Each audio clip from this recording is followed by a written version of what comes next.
محسوس اگر آپ لوگ نہ کریں تو معذرت کے ساتھ ابھی فکس 20 منٹ پہلے یہاں اذان ہوئی ہے اور نماز ہوئی تھی، اس میں گن کے 16 سے 17 لوگ تھے۔ امام حسین علیہ السلام کو بہت اچھا لگے گا اگر آپ نماز پڑھ کے ان کا ذکر سننے کے لیے آئیں۔ میری بات کو محسوس نہ کیجیے گا، نماز ایک ایسا فریضہ ہے جس کے چھوڑنے کا کوئی عذر، کوئی عنصر ہے ہی نہیں۔ اچھا لگتا ہے آپ نماز پڑھ کے اگر ذکر حسین سننے کے لیے آتے۔ ابھی بھی میں معذرت کے ساتھ ان سے کہوں گا، میرے پڑھنے کے بعد جن احباب کی رہ گئی ہے وہ جا کے پڑھیں اور مطمئن ہو کہ امام حسین شہنشاہ بادشاہ کو بتائیں کہ مولا ہم آپ کا ذکر سننے کے لیے آئے ہیں، کیونکہ نماز کی معافی نہیں ہے، عزت حسین کی قسم نماز کی معافی نہیں ہے۔ یہاں تک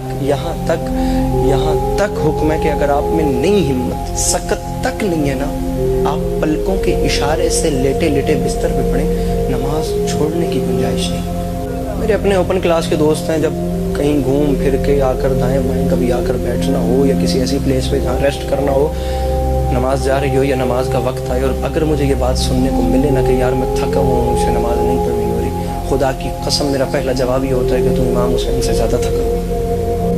حسین علیہ السلام جتنے 10 محرم کو تھکے تھے ان سے زیادہ تو ہم میں سے کوئی نہیں تھکا۔ ایک کلام لکھا تھا وہ سنیں، لفظ تھکنے سے یاد آتا۔ نصیب دین خدا جگا کر نصیب ہارے تھکے نہیں ہیں، نصیب دین خدا جگا کر نصیب ہارے تھکے نہیں ہیں، جناب سجاد نے یہ کہہ کے رسن اتارے تھکے نہیں۔ بندھے گلوں سے کھلے سروں سے کھڑے ہیں پھر بھی وہ حوصلوں سے، یزید باطل کے تخت آگے نبی کے پیارے تھکے نہیں۔ میں نے کہا ہے کہ آپ امام حسین سے زیادہ تو نہیں تھکے ہوتے؟ کسی کے لاشے پہ خم کمر ہے، کہیں پہ آنکھیں بجھی ہوئی ہیں، مگر یہ اصغر تمہاری مسکان کے سہارے تھکے نہیں۔ باپ اتنا دکھی ہو تو بیٹے دنیا سے جاتے ہوئے بھی مسکرا کے جاتے ہیں۔ وہاں پہ کیا ذکر ظالموں کا جہاں پہ خود ظلم تھک گئے ہیں، مگر زمین بلا گواہ ہے کہ غم کے مارے تھکے نہیں۔ دیار زندہ میں شاہ مشہد کی نظر شفقت سے لکھ رہے ہیں، سو ہم کو معلوم ہو گیا ہے کہ ہم بیچارے تھکے نہیں۔ ہم سب حسینی ہیں، ہم اپنے آپ کو حسینی کہلواتے ہیں، تو ہمیں چاہیے کہ ہم ویسا کریں جیسا ہمارے مولا نے کہا ہے۔ اپنی مرضی سے اگر حسینی بننا ہے تو آپ کی اپنی مرضی ہے، وہ دروازہ ہے خدا حافظ، بارو بار اپنی مرضی سے حسینی بنے، اپنی مرضی سے جو چاہے بنے۔ لیکن اگر پراپرلی آپ حسینی بننا چاہتے ہیں اور اس حدود میں آ گئے ہیں جو باؤنڈری امام حسین نے کھینچی ہوئی ہے، تو خدا را ان ریکوائرمنٹس کو پورا کریں۔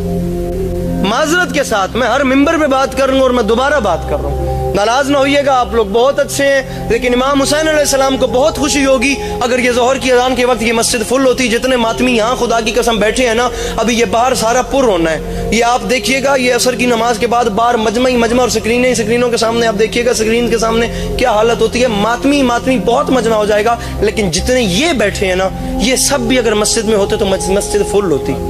یہ کل کرتا ہوں، یہ شام کو کرتا ہوں، یہ پرسوں کروں گا، یہ کام کر کے پھر اپنے اس روٹین کو سنبھالتا ہوں۔ معذرت کے ساتھ قبرستان ایسے لوگوں سے بھرے پڑے ہیں جنہوں نے کل صبح سے نماز شروع کرنی تھی۔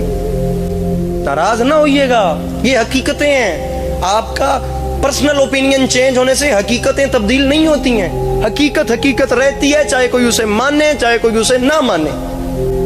تو معذرت کے ساتھ ان حقیقتوں کو تسلیم کیجیے۔